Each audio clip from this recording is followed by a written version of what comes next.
welcome. So glad you could be here. Happy weekend. Hope you're doing really well.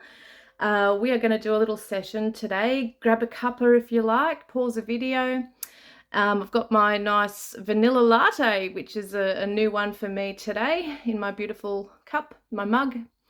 And I felt inspired to grab Rosemary Altea's book. That was the first book that I had ever grabbed. When I was in my early 20s. I think I was 21 when I read this book. The Eagle and the Rose, and it really inspired me along my spiritual awakening, my spiritual journey. And what was quite amazing too is that she mentioned a spirit guide in this in this book called Red Feather, which later on at the time I'd read it, I hadn't really cottoned onto anything. But later on, I had actually met one of my spirit guides, and his name was Red Feather. Just had a coughing fit. Excuse me. And basically, I have not actually connected with Red Feather for some time. I feel a bit bad, actually. I really do need to sit down and connect more with my spirit guides. That's something that I really do need to do more often. Call in, Red Feather and different ones. I know that we do have new ones that come in around us at different, times and experiences during our lives. Red Feather is one of those ones that has stayed with me through birth. And we tend to have the guardian, spirit angels that, some will stay with us through birth. They've been with us through previous lifetimes. We may have had past lives with them. There's those that we have in our spirit, spirit tribe, spirit circle, or our soul tribe, we might call them, who've had a lifetime with us. They're called our family members, things like that,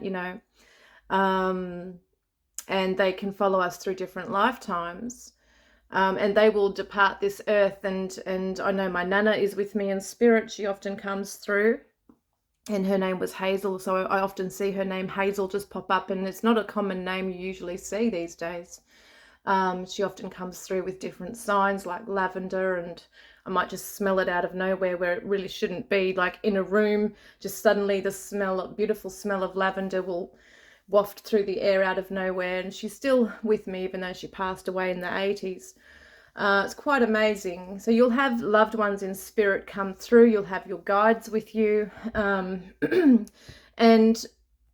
similar to Rosemary, I should say, she was not wanting to embark on this journey with, opening up her psychic abilities and going down this pathway. I'm pretty sure she was quite afraid of it in the beginning. If I remember, I haven't read this book in a long time now, so if I recall the story correctly, that's what happened to her, is that she was experiencing very vivid and very strong psychic sensations and visions, and spirit were coming to her. And it was overpowering and overwhelming at first. And also James Van Praagh was another one who had a Catholic upbringing and was running away at first, not realizing what the hell is this that I'm going through, why is this happening to me?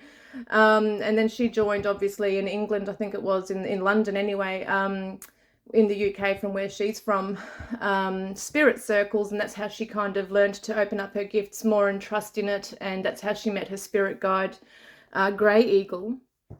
And I just find it absolutely amazing. She goes through the whole book about how she met her spirit guide and has this amazing relationship that she's developed with him and trust.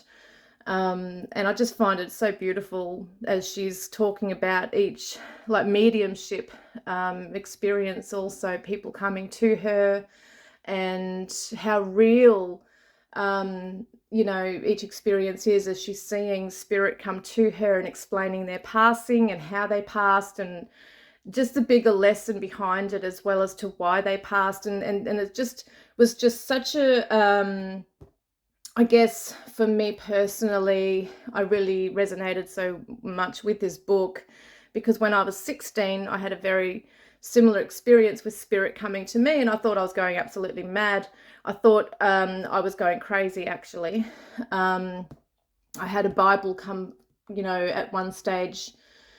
We had a massive Bible, like it was a huge Bible, a really big, thick Bible on a shelf, a bookshelf, and it came flying off the shelf, and it was a demonic presence. Thankfully, my auntie, who I was living with at the time, took me to 2 psychics who actually did a Reiki cleansing on me, and they balanced my energy out.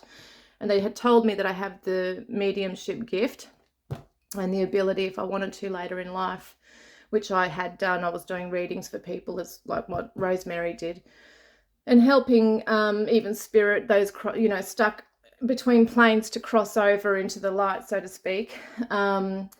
So it was just amazing hearing her, reading her experiences and how she was helping spirit to cross over into the light and helping family, being the medium between each plane and being able to pass on messages from spirit to family and vice versa, and having that healing and closure. I guess it's a bit of closure for the family as well, to know that, okay, they're okay on the other side. They've made it. They've gone into heaven as we know it. And, some spirit or some people here on earth do have a traumatic passing or ending. And it's not always, obviously it's definitely not pleasant for the family left behind. They want to make sure that spirit are okay on the other side, that they have gone to heaven, that they are, that those words that were left unsaid can be, they want to have a conversation. That's why people go to mediums. They want to just make sure that, is my loved one on the other side, are they okay? Have they made it safely to the other side? Are they okay with me? Do they forgive me? Or if there's anything left unsaid, those unspoken words. But this not only is it just all about those mediumship abilities and experiences and sessions that she talks about, but it's also just about that beautiful connection she has with her spirit guide, Grey Eagle, who's a Native American, excuse me. And he's got such a strong presence. And a lot of people do have, not everybody has a Native American guide. A lot of people can have strong guides come through. It just really depends on what it is that you need in your life, what kind of past life you may have had as well. But he teaches her a lot about patience and resilience and things like that. And I love it how a lot of them have humor. It's so cool how they come through with even just the simplest things as well. Like, I think at one stage she was in her kitchen cooking something and he was helping her with that. So it's kind of funny. But I just wanted to, I don't really have a format here. I haven't pre-planned anything for today's session. I don't know how it's going to go. I'm not here to because the channel, I've named it or renamed it Divine Reflections. These sessions are, anyone can interpret it how they want to and how they resonate with it, because it's an individual thing as well. So how I might read something, you might interpret it differently to someone else, and how, depending on what's going on for you. So I might interpret it as a general message for everyone, but you can take it differently as to how it might resonate for you. But I thought, because we've got, chapters and page numbers in here, sometimes what I could do if I'm home alone, off camera, obviously, I will pick a book off the shelf. I close my eyes sometimes and I will just intuitively open up the book to a random page, and then I will just open my eyes and wherever my eyes land on the book, wherever it's meant to be, sometimes I take that as my message, whether it be the word, only a word or 2 words, or the sentence or the whole paragraph. Sometimes it might have, a meaning in that. But I was thinking today we could get some numbers to help guide us as to maybe a page number to pick out, maybe a line, that kind of thing. So let's have a look here. Let's get a page number, please. All right, I've got, there we go. 170. Okay, 170. And do we have a line number? a line number. Line number 80. All right, let me have a look. 170. Let's just see how this might work. 170. And let me just go down the lines quickly. Okay, so we did get the number 80, but being an 8 and a 0, because this only goes down to 30 something for the lines, I'm going to make it an 8. And it's interesting what the message says, and I'm going to read it as that sentence, but I also read on to the next sentence because it's interesting and I feel like it could be a message for somebody today. It says, I got there to hear a voice insist that I must come home again and stand and wait in the village square. He had been water divining that morning on a piece of land, which was hopefully to become building land. So I'm wondering if there's something about this where somebody is trying to, I'm getting the words home is where the heart is. Is somebody trying to find a piece of land?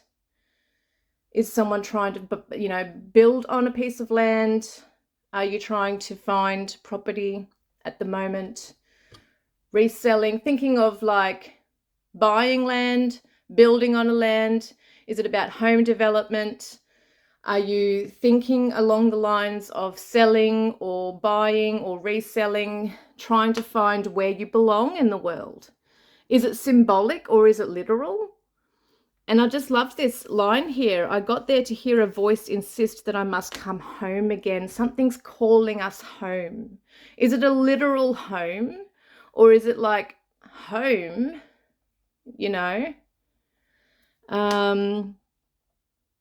Do we feel a pull? Are we feeling like we're being called to be somewhere right now that's not actually our home space where we currently are right now? And I loved the water divining because that's a beautiful divination tool, the water divining. It's so intuitive. When we look at water, it's emotional. It's like that conduit. Okay, it's an element that's spiritual. It's emotional. It's intuitive. It's intuitively connected. It's obviously a part of the land talking. And I think this is cute. It says, I do it all the time. He said, and if I find water, which I often do, I get paid. So, and it said, he went on telling us how with his divining rods, so maybe someone needs to use divining rods. Maybe if you're a very spiritual person, maybe that can help you to find where you need to be if you are looking to build or to find where you need to be in life. He had been looking in a specific area. This is interesting when suddenly he heard a voice go back to Spitali. I don't even know where that is. It may not be literal for you, but go back home, go back now. So it's very interesting. So is there something like a voice or something that's pulling at your heart space to go to a place that feels like home to you? Could be like a childhood, a childhood place, a space. Somewhere that like revisiting your childhood, somewhere that feels warm, embracing, could be somewhere new that you want to explore. But I think that's really beautiful. It's like something is telling you you need to find your home, like your real home space, and explore that. Maybe there's some travel involved here, and you're looked after on the journey. And so if we look back at the first number that we had chose for the page number 170, and we get an angel number from the book, it actually says something really interesting. And also pay attention if there's feathers on your path, spirit are guiding you there. Sometimes I'll leave these things to let you know, not only are they comforting you, but they're hearing your prayers, or sometimes they give them as signposts along the way to let you know as a sign you're on the right path. And it says here is 170, you are in a powerful magnetic place right now. To create opportunities, focus lovingly on your plans. So putting love into that energy, You are in a powerful magnetic place right now. So whatever you're doing, it's creating that energy, it's building that energy up. So whether you are really hyper focused, whether you're searching online, doing searches online, creating lists, taking action, even in your thought space, visualizing, doing vision boards, talking about it in a really positive, energetic way. Those kinds of things, you're putting a loving energy into your plans. It's creating these opportunities for doors to open up around the home space. It could be changes around, obviously positive change around your current home space right now, the occupants, finances, investments, anything to do with abundance. It's to do with your base chakra area as well. It could also be linked in with career advancement, things like that. It's all about where we belong right now and where we're going. So yeah, it's very much about being grounded. And I don't feel this energy is stagnant at all. So I feel like things are shifting. I feel like there's faith and trust in this process to move ahead because you've put something in place. I just really love that message so much about going back to that beautiful home space. I keep hearing it. Home is where the heart is. And it's resonating. And you know how like sometimes we'll hear a certain piece of music. For instance, if it's Celtic music and it's just pulling at your heartstrings and you just feel like, oh my God, I've got to go there or something. And it's just like, oh, I feel so at home there, or whatever it might be. Could be anything. Could be a smell of cooking, or, certain foods, or there's just something that's pulling you to be somewhere. Could be that you visited a place and you just feel a longing to return. Could be something as simple. No, it doesn't even have to be so much about a culture. Could just be that you have been somewhere, you've seen a piece of land and you need to get back there, you need to buy something there. It's just something like that. There's time for change now. You are longing for it. You need maybe get out in the country and be amongst the gum trees, or certain trees and wildlife. You need that peace now, or you need a sea change, or whatever it is. There's something calling you, because it needs you as much as you need it. So it's time for that change. And yeah, keep doing it, and like keep praying, keep putting it out there, that energy. Start decluttering your home, getting rid of the old, start packing up things in boxes, let the universe know you're serious. I hope this has resonated today, guys, and I look forward to connecting with you next time. Love and blessings.